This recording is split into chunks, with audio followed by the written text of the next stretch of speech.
Драги деца, денеска ќе ви ја раскажам приказната Мечокот и пчелите, што ја напишала Десанка Максимовиќ.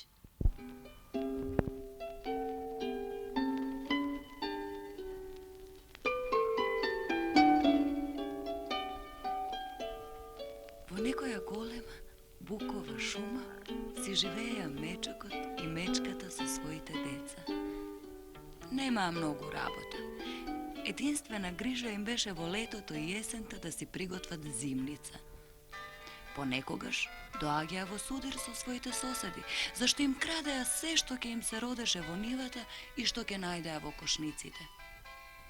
Дење одеа на веселби и игранки, а ноќе излегуваа да крадат. Едно лето, кога компирите многу добро родија, Мечокот и рече на жена си: приготви што поголема кошница, ноќеска ќе одиме да ги извадиме компирите од нивата на соседот, веќе се пораснати големи. Така и направија.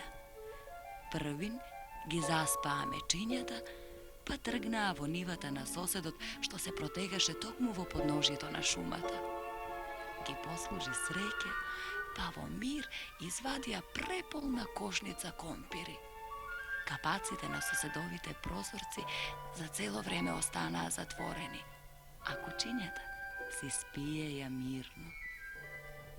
Кога зајдоа во шумата и кога беа сигурни дека веќе никој не ќе ги види и чуе, Мечокот рече: ми е страв да не забележи соседот дека сите компири му ги извадивме, па да не подгони утре.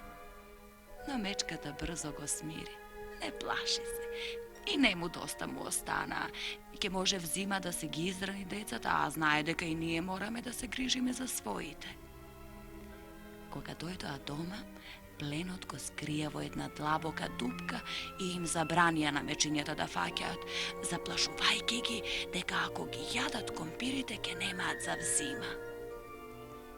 А кога дојде да се вади репката, Мечокот пропатува по целата околина да види каде е најдобра, па и од неа наполни една дупка за зима. Кога узреа јадуњите и јаболките, секоја ноќ со Мечката одеше да бере, зашто мечињата многу сакаа да јадат овошје. Кога ја наполнија пештерата со разни корења и плодови, Мечокот задоволно рече: сега може да заврне снег кога сака. Се осигуривме за зимата. Штом ќе ја видам првата снегулка, ќе ја затворам вратата и прозорците на пештерава, па само ќе спиеме и ќе јадеме. Навистина, се имаме колку што сакаме. Само сепак ни недостига нешто, му одговори Мечката. Како знаеме, треба да најдеме малку мед. Ако ми се разболи взима некое дете, ќе треба да имам со што да го залажам. Права си, и рече Мечокот, но се плашам да не е веќе доцно. Пчеларите веќе ги затворија кошниците. По старата круша на ридот ја забележав еден рој пчели и му падна во зборот нестарото мече. Таму сигурно ќе најдеме мед. А најмладото почна да се умилкува околу родителите. Ме боли главава, дајте ми малку мед. Мечокот тогаш реши, штом ќе настапи првиот сончев ден и пчелите ќе се растрчаат низ полето, ќе отиде да го збере тој мед од крушата. И во првиот сончев ден тргна кон крушата. Знаеше дека пчелите рано стануваат и дека кога ќе стигне таму, тие ќе бидат на работа. Селаните уште не беа станати, па во мир стигна до крушата и наслуша. Внатре ништо не се слушаше. И Мечокот брзо се изјази по дрвото, па ги извади сите саќа што ги најде. Сепак, неколку пчели излетаа од дупката и отидоа да им соопштат на другите за кражбата на Мечокот. А Мечокот со својот плен брзо се стрча низ брегот и зајде во шумата. Толку силно трчаше кутриот, што не ја забележа лисицата крепатот, ниту пак ја чу кога го праша кај го нашол медот.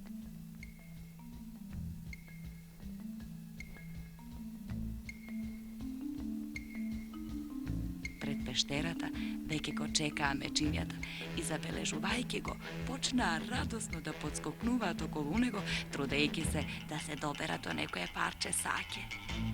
Но мечокот, заканувајќи им се, ги испутка од пештерата. Пчелите сигурно веќе јурат по мене. Брзо влекувајте внатре за да се затвориме добро, зашто лошо ќе поминеме ако не стигнат и ако почнат да не боцкаат.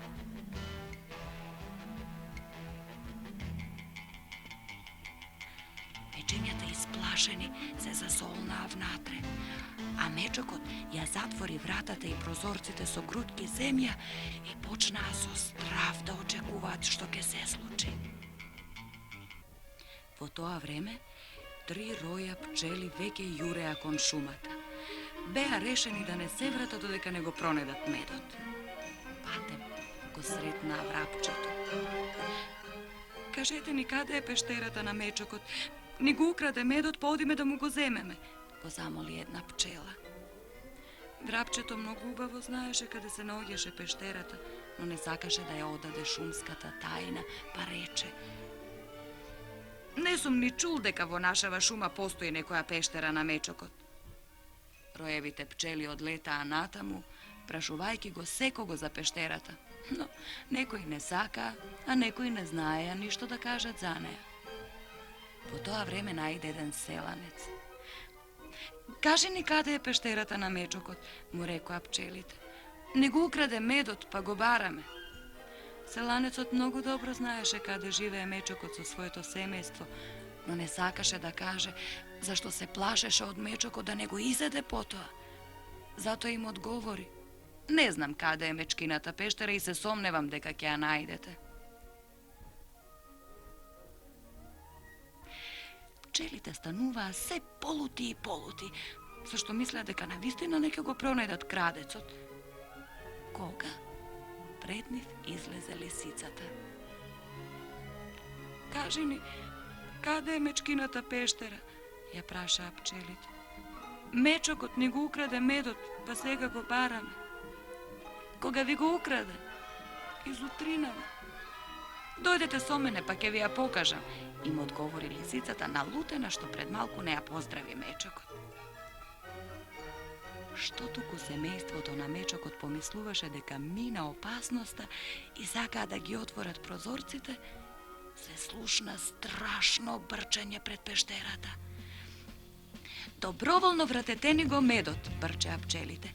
Инаку сиот отров што го носиме во боцкиве ќе ви го истуриме во крвта.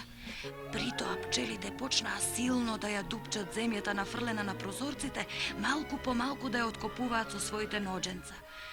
На мечокот му се стори дека огромни сврдли ја дупчат пештерата од сите страни, па почна шепотејки да се советува со мечката. Олку налудени ако навлезат во пештерата, сиов мед ќе ни го земат и ќе ни избоцкаат толку многу, што и животот не ќе ни биде потребен. Туку подобро ќе биде да ги пуштиме внатре и да им го вратиме сакево. Мечката веднаш се сложи, па ги замолија пчелите да се подистават малку и им ветија дека ќе им го изнесат сиот мед. Така се разделија пријателски. А утредента, кога мечокот излезе пред пештерата, на еден камен најде толку саќе со мед, колку што имаше мечиња. Пчелите сигурно сакаа да се заблагодарат, што мечокот по мирен пат им го врати медот, па доброволно за неговите деца оделија нешто од својата зимница.